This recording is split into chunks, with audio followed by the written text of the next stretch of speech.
عمو شما با من قهرین نه؟ قسم میخورم من عمدن همچین کارایی نکردم. من هیچ اشتباهی نکردم. به حرفم اعتماد کنی. بس کردم برای کاری که انجام شده فایده نداره. دیدی؟ شما با من قهرین. اگه قهر نبودید بهم میگفتین آره من به حرفت اعتماد دارم.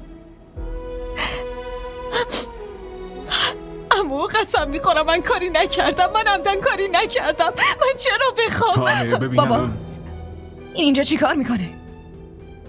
دخترم سمین من اومده بودم با عمو حرف بزنم.